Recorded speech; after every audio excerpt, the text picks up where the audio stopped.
Manifestantes fazem um protesto, parentes e amigos de Sara Mariano, em frente ao Fórum de Salvador, que querem justiça pela morte da cantora, né, Sara Mariano, e também a guarda da filha dela de 11 anos. Gabriel Nascimento volta agora ao vivo, mostrando pra gente essa manifestação em frente ao Fórum Rui Barbosa. Mais uma vez, bom dia para você, Gabriel. Qual é a situação de momento agora? Conta pra gente, então. Oi, Casemiro, bom dia mais uma vez. Excelente segunda-feira para você que está do outro lado acompanhando o QVP. Nós estamos aqui com Sara Barros, que cuida da ação no âmbito familiar, porque a menina, a filha da pastora de 11 anos, está com a família paterna, ou seja, com os pais de Ederlan Mariano. Uma ação que pede a guarda provisória já foi impetrada no Tribunal de Justiça, na sexta vara da família. É sobre isso que eu converso com ela agora. Seja bem-vinda, obrigado por conversar conosco aqui no QVP. O que se pretende com essa ação inicial? Bom dia, Casemiro. Inicialmente a gente entrou com um pedido de convivência, né? Convivência nada mais era, a gente tentou, inclusive através de plantão judiciário, tendo em vista que nós teríamos no dia 2 o feriado de finados e na sexta-feira seria ponto facultativo no Tribunal de Justiça. A gente fez um pedido de urgência, única e exclusivamente de convivência, para que essa avó tivesse acesso a essa neta. Porque necessariamente a gente não sabe como a menor está, como essa menor está sendo tratada, o que foi contado a ela, se ela sabe de fato como a mãe dela foi assassinada, o que é que foi dito e que tipo de violência essa criança pode estar ou não sendo remetida. O que é que nós temos de concreto? Na quarta-feira, no plantão judiciário, o juiz entendeu que não era pedido de plantão, declinou para a sexta vara, mas quando a decisão saiu já às 17 horas, já não havia mais tempo para o dia 2. Depois disso, a gente já tomou as devidas providências acerca do que necessariamente a gente precisa, acerca da guarda, da destituição do poder familiar, que é uma ação mais robusta, é uma ação que demora mais, o Ministério Público vai opinar, tem menor envolvido, mas necessariamente a gente precisa de uma liminar. Por quê? Porque essa criança está na casa dos assassinos da sua mãe. A gente ainda não teve nenhum acesso e nenhuma informação. Todas as informações foram passadas por vizinhos, onde ela estudou, por amigos, familiares. A gente não sabe como essa criança está. Agora, há uma dúvida das pessoas que estão acompanhando esse caso do porquê que essa criança imediatamente foi para a casa dos pais de Ederlan e permanece lá. O que é que juridicamente permite que isso seja possível? Em verdade, o que aconteceu? No momento que Ederlan foi preso, a família paterna dele acabou se fazendo presente, então levou a criança. Depois disso, o que é que a gente fez? A gente tentou inicialmente o contato direto com os avós paternos, através de uma pessoa que intermediou, um pastor da igreja, e depois eu ainda tentei contato através dos advogados, com colegas advogados, em que pese estarmos em partes diferentes, tentamos viabilizar, mas de fato a família paterna não permitiu de jeito nenhum. Oi, Casemiro, ouço bem você. Acho que ela respondeu mais ou menos o que eu ia perguntar. Dona Dolores, né, já deu entrevista aqui, a repórter Lícia Fontinelli, se queixando da falta de acesso à neta. Ela tentou esse acesso, o caso, como ela está falando, não conseguiu, né? Qual foi a justificativa da avó paterna, no caso, para não deixar a avó materna ter acesso à neta, né? Casemiro lembra de uma entrevista que Dona Dolores Correia concedeu à nossa amiga Lícia Fontinelli, e ele questiona o seguinte: por que a família paterna não permitiu o acesso de Dona Dolores? Qual foi a justificativa dada para que esse contato não fosse possível? Em verdade, inicialmente eles não respondiam de forma nenhuma, quando foi o episódio da questão do enterro. Inicialmente, a informação que nós tínhamos é que eles iriam, inclusive, para o enterro, mas depois Dona Dolores, inclusive, não se sentiu confortável com a presença desses avós paternos no enterro, e é um direito dela, mas queria que a neta estivesse presente nesse momento de adeus, inclusive a sua mãe. É um direito indisponível da criança, é a perca de uma chance, nunca mais ela vai poder realmente presenciar essa situação, mas, além disso, a gente não tem uma justificativa do motivo deles não permitirem que a avó materna tenha acesso a essa criança. Infelizmente, diante disso, a gente realmente precisou judicializar a situação.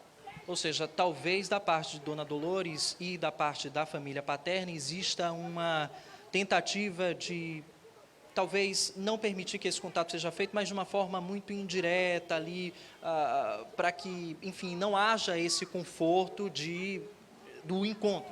Em verdade, a gente tem preocupações Por que que a família paterna não deixa a família materna ter acesso à criança? O que é que foi dito a essa criança? Essa criança saiu uma carta na quarta-feira, 14h. Foi explicada a essa criança como a mãe dela foi encontrada, ela tem 11 anos. Então, o que é que foi realmente explicado? Por que que, de fato, a família paterna não quer que a família paterna tenha acesso à criança, escute a criança? Então, a gente tem alguns questionamentos acerca disso. Isso realmente só vai ser resolvido com oitiva especial da menor, através de psicóloga, através de terapeuta. Obrigado pelas informações. Está aí, portanto, a possibilidade, inclusive, de alienação parental também, Casemiro. Com você aí no estúdio. Obrigado, Gabriel. A que ponto chegou, né? Essa garota sofrendo com a morte da mãe dela, que foi brutalmente assassinada. O principal suspeito investigado é o pai dela, Ederlan Mariano, que continua preso.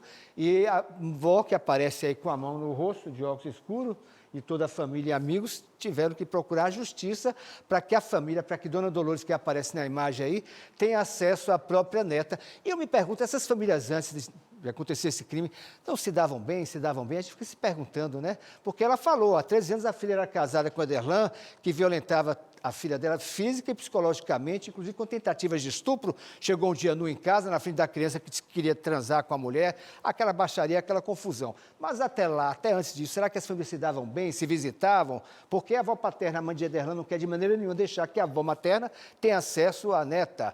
Eu não sei, eu acho que um momento como esse, na minha cabeça, eu posso estar errado, seria de união em defesa da criança. Aqui ao fundo, em meio aos familiares, a gente tem a imagem sofrida da mãe, Dona Dolores, que perdeu a filha de uma forma tão brutal e que hoje vive em função de conseguir essa justiça e também a guarda da neta. Bem-vinda ao QVP, ao vivo aqui com o Casemiro Neto. Eu ouvi a senhora falar há pouco a respeito da preocupação de que sua neta permaneça com os pais de Ederlan Mariano. Qual é a principal preocupação da senhora? Bom dia. A minha preocupação é que ela não deve ficar com eles, porque um dia ele vai ser solto. E ele não pode ficar com essa criança. Assim como ele tirou a vida da minha filha, ele sabe que a minha neta sabe de muitas coisas. Ele pode querer tirar a vida da minha neta, entendeu? É isso. Gabriel? E como eu acabei de falar, né? Já falei, vocês já ouviram. Eu não quero mais nem falar nada, sabe? Aí esse respeito. Eu só quero a guarda da minha neta e que a justiça de Deus seja feita. Casemiro tem uma pergunta para a senhora.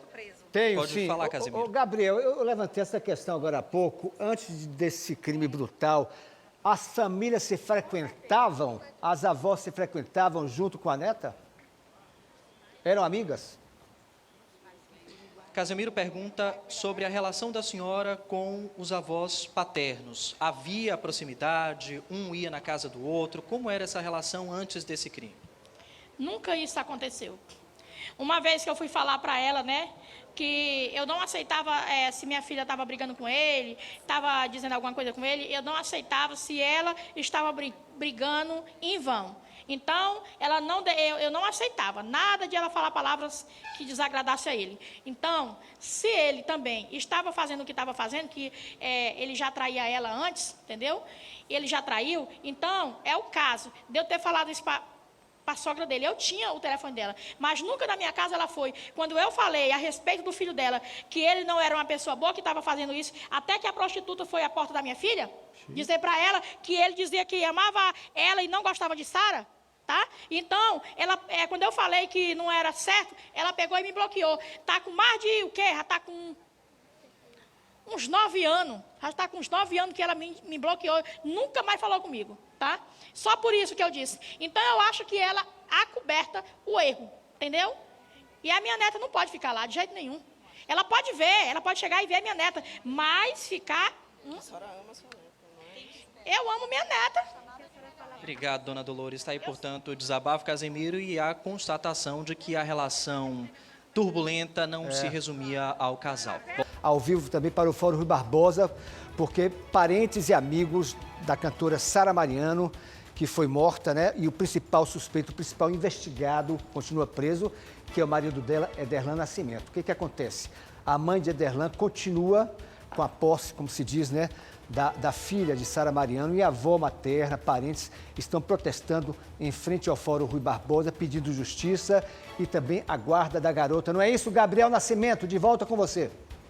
Isso mesmo, Casemiro. Esses familiares, amigos da pastora Sara Mariano permanecem aqui em frente ao Fórum Rui Barbosa em Nazaré, protestando, exigindo essa guarda. Aqui ao meu lado está a Soraya, irmã de Sara. Obrigado por conversar conosco. Mais uma vez, nossos sentimentos. Bom, esse é um momento muito delicado que a família só quer ter ao lado, quer ter perto essa menina de apenas 11 anos que está aí no meio de toda essa confusão, acompanhando esse crime bárbaro que aconteceu. Bem-vinda ao QVP.